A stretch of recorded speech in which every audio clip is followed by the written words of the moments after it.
Good evening and welcome to our weekly question and answer series for anash.org. The question: can you assemble and disassemble a IKEA high chair on Shabbos? It is basically a plastic seat with 4 totally separate metal legs that you slide in to the 4 holes of the seat to assemble it. I actually did not know what it is, but I went down and looked at it, and the answer to this is that there is no problem to taking apart the legs from the top, because it's made to take apart. It's very easy. It's made everybody who wants, and it's easy to do it. You do putting it in once you store it. It is made to take out, so you could do it on Shabbos. Yes, but the top, that means the tray, is not made to change, and it's very difficult to change. And that, even if you have one, you have 2, you want to change from milchis and fleishiks, you cannot do that on Shabbos, because that's already not made to take apart, and that's also already to disassemble it. But just to take out the 4 legs, it is no problem to do on Shabbos. Next question: can I buy stocks in a company that sells Isirei Hanea, like chumotz and Pesach, basa b'cholov, avodah and ribas? This is a very common question, and there is a big machloikas hachroinim. If a person has stocks in a company, if it means that he is basically a shutuf, he's a partner in the company, or no, it's not, he's a partner in the company, he only has a schus he has a share in the income, but it doesn't have anything to do with the company itself. Legally, a person which has shares has no connection to the company itself. Yeah, he has a schus to make, when the company makes money, the shares go up, and he makes money, but he doesn't have any schus. Somebody, for instance, will sue the company, has nothing to do with the person who has stocks, but that's legally. What is the din halachically if you are a shituf or you're not a shituf? Now, a lot of poskim say that although legally you're not considered a partner, but halachically, since you own shares in the company, even though you don't have a schis to say a word, you don't have a schis because you have less, you're a minority, you have less than 50%. So automatically, the people who have 50% of the shares, they have a say in the company, and you have no say in it. But since you have shares in it, you are a shituf, a partner with the company, and if the company sells a thing which is usher for you to sell, you cannot have shares. And this is a lot of poskim hold like this. The Menachas Yitzchak Chale Gimel in Siman Aleph, in another place, he brings a lot of poskim which hold that it is as if that you have a partner in it and you cannot have such a shares. The same holds the Menachas Shloime, the Shloime Zalman Auerbach, in the Meir Branzefer in his Kanai Boisim, and a lot of other poskim hold that you cannot have shares in a company which is Isser Hanea. So therefore, when it comes Pesach, you have to sell all your shares which you have in companies which have chumotz. And this is what in most of the shtar machiras chumotz, on the contracts to sell the chumotz, it is like that you write in that you're selling your shares for the goy. Other poskim, like the Chayshu Eifert, Rav Padva from England, he brings down from Chubin Ruf, which brings down from Friedige poskim, the Mario Alaivi, hold that no, you have no shitfus in the company. You have a schus in the shares, but it's not as if you are a shittev in the company, and therefore, when it comes to ribas, b'chol of chumotz and avodah and etc., there is not a problem. So this is a big machlokas with achronim lekan and lekan. To answer your question, lemaisa, we as Hasidim of the Rebbe, we are Lubavitcher Hasidim. We know the Rebbe writes in a couple of letters. It is printed in Shulchan Menachem, Chaylik Dalet, Yeredaya, Simachuf Ches. The Rebbe holds clearly, like the Poskim, which hold that when you have shares in a company, you are a shitav in the company. So therefore, if you have shares in a company which is Aser Banoah, it is you're selling thing which is Aser Banoah. You cannot have Anoah with your money.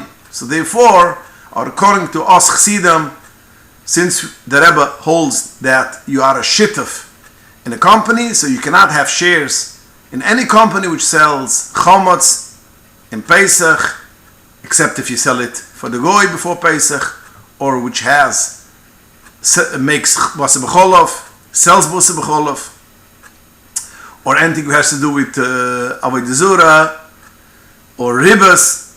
You have to make a heter iske, and this is how we have to paskin, because eiluni eile divrei rabbaini, which the Rebbe holds, it is not permitted to hold shares in a company which is Aser Banoah.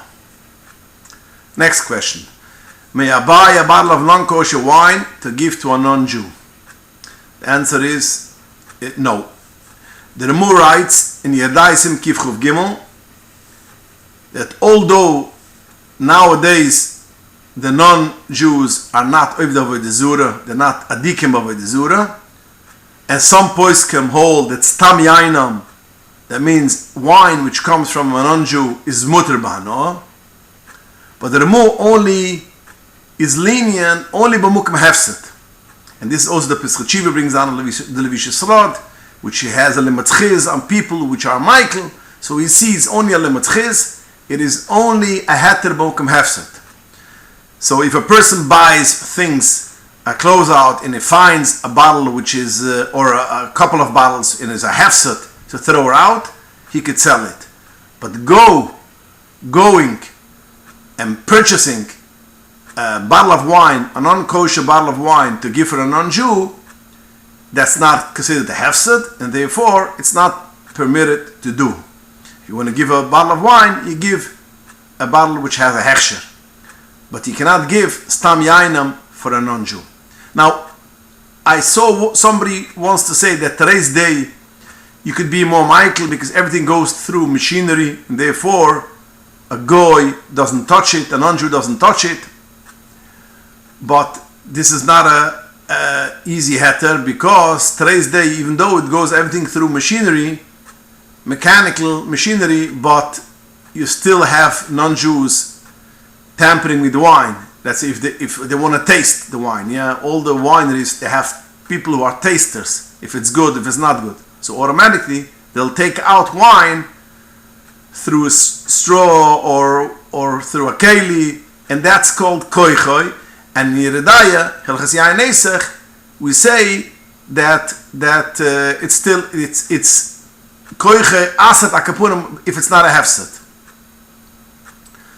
So therefore, by hefset is we are Michael about stam yainem bekoiche. But if it's not a hefset, we are machmer. If it's not a big hefset, we are not Michael and stam yainem. So therefore, since it come in contact with a non-Jew by tasting time, so therefore, since it's not a hefset, you cannot go out and purchase non-kosher wine and give it for a non-Jew.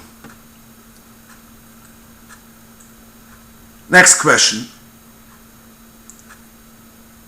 Behemshech, regarding follow-up question from the last week regarding bishul akim. You mentioned that a thing which you can eat when it's raw, so then there's no such thing as bishul akim, because you can eat it when it's raw. So the question is, does fish need to be bishul Yisrael? Because raw fish is used nowadays for sushi. The answer to this question is, yes, it needs to be bishul Yisrael. Because since most people don't eat it raw, raw meat, the raw itself. That means even though there are some people which will not eat raw sushi with raw fish at all, and even though people which will eat sushi with raw fish, they will only eat it when it's mixed together with other stuff. So therefore, we know the Prechudash and other poskim hold that when we think and want to think a thing which is basically you can eat it when it's raw, you have to look on the majority of people. If you have majority of people who eat it raw, then you're right. It is considered you can eat it raw, and it's you don't have a problem of bishul akim. But if majority of people will not eat it raw, and even if they will eat it raw, they won't eat it raw as it is. They'll only eat it when you want to mix it with other stuff. So that's not called, it's nechel chai, and therefore it goes still in to the iser of bishul akim, and it has to be bishul yisrael. Now, if we talk about this raw fish, I just wanted to mention legaba muktzah. We know on Shabbos the halacha is that the raw fish is muktzah and raw meat is not muktzah. And Chazal say us why? Because raw fish nobody eats, so therefore since nobody eats, it's muktzah. Raw meat, there are some people which will eat raw meat, so therefore it's not muktzah. Now when it comes in nowadays, when we have a lot of people which will eat raw fish, now although we don't have the majority which will eat raw fish, so when it comes to bishul akim, has to be majority of people. But when it comes to muktzah, since we have people which are basically eating raw fish, so therefore raw fish will not be muktzah nowadays, because it is raw to eat when it's raw. Now, of course, you cannot make sushi on Shabbos because you have a problem of boina, making a sushi roll.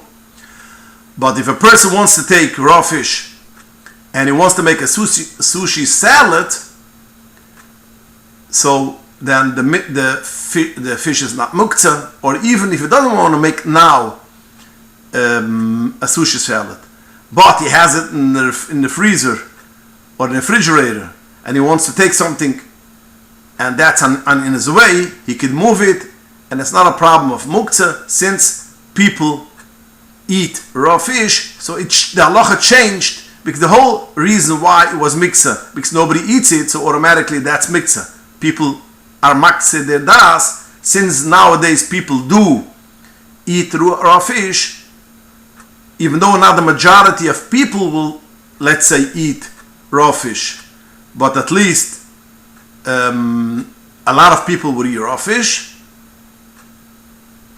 so it won't be muktzah in nowadays.